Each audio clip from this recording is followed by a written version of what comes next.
बिस्मिल्लाहिर्रहमानिर्रहीम। अस्सलाम वालेकुम। राबी के किचन में वेलकम है।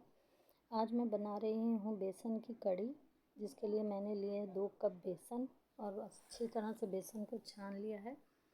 और उसके बाद मैंने ली है आधा किलो दही। आधा किलो दही लेके उसको इतनी अच्छी तरह से फेंट लेना है आपने कि उसमें कोई गुठली, कोई लम्स वगैरह बाकी ना रहे, वरना सारी कड़ी ख़राब हो जाएगी, उसमें फुटकियाँ बन जाएंगी।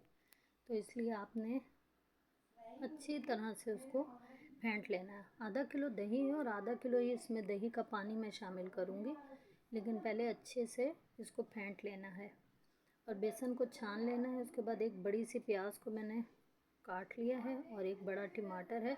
आप चाहें तो इसमें दही भी शामिल कर सकते हैं, वरना ये ऑप्शनल है, कोई ज़रूरी नहीं है। अगर आप नहीं डालना चाहते तो ना भी डालें। इसके अलावा लहसुन मैंने लिया है, थोड़ा सा लहसुन है, हरी मिर्ची है, इसको मैं ग्राइंड करके इसमें डालूँगी। और थोड़ी सी मैंने हरी मिर्ची चॉप भी की है, जो मैं मसाला तैयार करते हुए भूनते हुए इसमें डालूँगी। टमाटर को और लहसुन अदरक को मैं अच्छी तरह से पीस लूँगी। आप चाहे कुंडे डंडे में पीस लें, वैसे मोटा मोटा आप इसको कूट के भी डाल सकते हैं, क्योंकि कड़ी बहुत देर तक पकती है, बेसन में टाइम लगता है, तो आप इसमें डाल सकते हैं। अच्छी तरह से ग्राइंड करके रख लिया सब। फिर मैंने, क्योंकि मैं सरसों के ऑयल में खाना बनाती हूँ, इसलिए मैंने इसमें लहसुन की कलियाँ बगैर छीले 4-5 लहसुन की कलियाँ कट लगा के सरसों ऑयल में डाल दी। जब अच्छी तरह ये जल जाएंगे, लहसुन ब्राउन हो जाएगा, तो मैं इसको निकाल के फेंक दूँगी। मैं यूज़ टू हूँ, वैसे मैं बगैर लहसुन जलाए भी डायरेक्ट सरसों के तेल में बना सकती हूँ, बना लेती हूँ। रूटीन का खाना मैं सरसों ऑयल में ही बनाती हूँ, लेकिन जो न्यू हैं वो ये काम ज़रूर कर लें कि पहले लहसुन की कलियां जला लें ऑयल में, इससे फिर सरसों की खुशबू नहीं आती। फिर आप सरसों के तेल को नॉर्मली रेगुलर तेल की तरह आप यूज़ कर सकते हैं। ये देखें, गोल्डन ब्राउन सा जब हो जाए लहसुन, तो आपने निकाल के इसे ज़ाया कर देना है।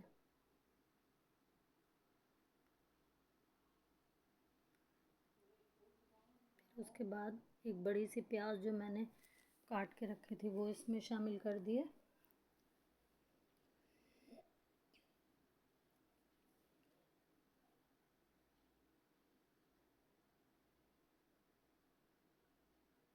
प्याज को अच्छी तरह से गोल्डन ब्राउन कर लेंगे।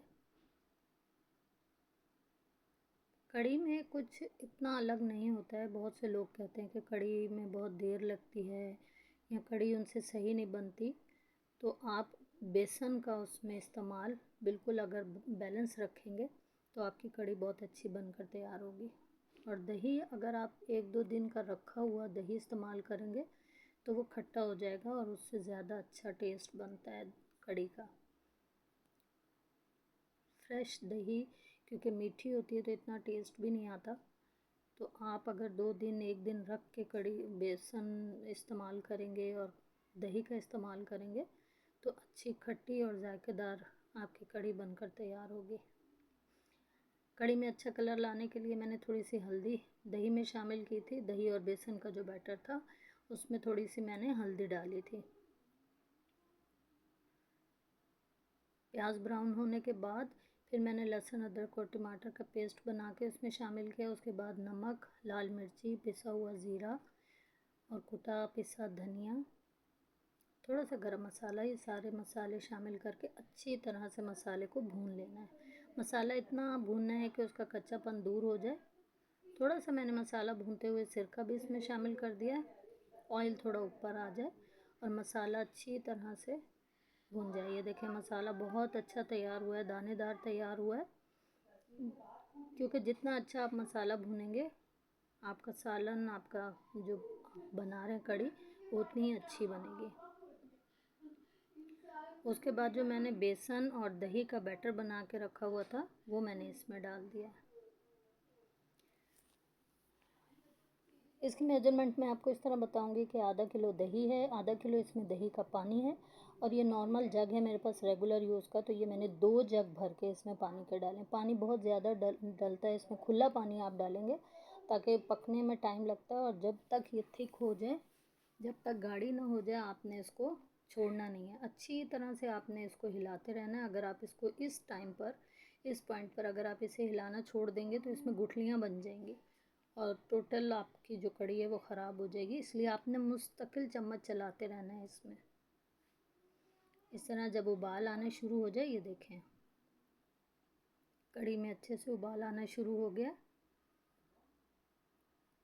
अब इसको थोड़ी देर अच्छे से ऐसे हिला के पका लें ताकि बेसन यकजान हो जाए, मसाले में दही में अच्छी तरह से मिक्स हो जाए, यकजान हो जाए। और उसके बाद जब इसमें हल्का हल्का उबाल आने लगे तो आपने मीडियम चूल्हा कर देना है। मीडियम आंच पे आपने इसको ढक देना है। ढकने का तरीका मैं आपको बताऊंगी। अगर आप पूरा ढक्कन कढ़ी के ऊपर ढक देंगे तो कढ़ी उबल के बाहर आ जाएगी, तो इसलिए आपने पूरा ढक्कन नहीं ढकना है। बल्कि पानी डालने के बाद उबाल आने में थोड़ा सा टाइम लगता है, उस टाइम पे भी आपने इस पॉइंट पे इसको मुस्तकिल चलाते रहना है, वरना कढ़ी में गुठलियाँ बन जाएंगी।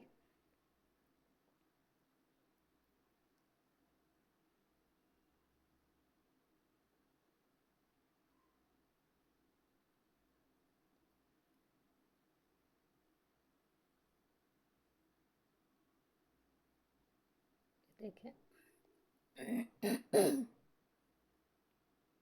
अच्छी तरह से इसको हिलाते रहना है जब तक उबाल ना आ जाए। इसको आपने छोड़ना नहीं है, वरना कढ़ी में गुठलियाँ बन जाएंगी और कढ़ी ख़राब हो जाएगी।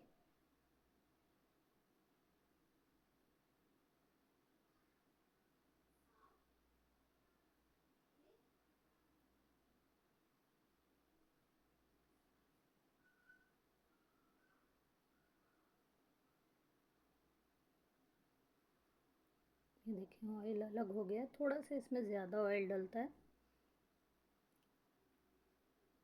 ताकि तरी भी आए और देखने में खाने में अच्छी लगे। इस तरह चम्मच को तिरछा करके आपने फिर ऊपर ढक्कन देना है। अगर आप डायरेक्ट पूरा ढक्कन ढक देंगे तो उबाल आने के बाद कढ़ी गिर जाएगी, इसलिए कभी भी कढ़ी के ऊपर पूरा ढक्कन नहीं देते, इस तरह तिरछा ढक्कन दे देते हैं। उसके बाद बेसन में यही प्याज, हरी मिर्ची, हरा धनिया, नमक, मिर्च, हल्दी, ज़ीरा डाल के रेगुलर जो मसाले होते हैं ये सब मसाले डाल के मैंने पकोड़े बना लिए। मेरे घर में कढ़ी बहुत शौक़ से खाई जाती है, राइस के साथ भी, चावल के साथ भी। तो आप भी बताइएगा कमेंट में कि आप किस तरह बनाते हैं और आपके घर में किस तरह पसंद की जाती है। वीडियो अच्छी लगे तो इसे लाइक कर दिया करें, शेयर कर दिया करें, सब्सक्राइब कर दिया करें। ये देखें इस तरह मैंने लास्ट में इस पर लाल गोल वाली मिर्ची का और कड़ी पत्ते का मैंने इस पर बघार लगा दिया था और पकोड़े शामिल कर दिए थे। बहुत ही मज़ेदार बनकर तैयार होती है। ज़रूर आपने मेरी रेसिपी को ट्राई करना है और मुझे अपना फीडबैक देना मत भूलिएगा। वीडियो अच्छी लगे तो आप इसे शेयर कर दिया करें, लाइक करें, कमेंट करें और मुझे अपनी दुआ में याद रखें। अपना रखें ढेर सारा ख्याल। अल्लाह हाफिज़।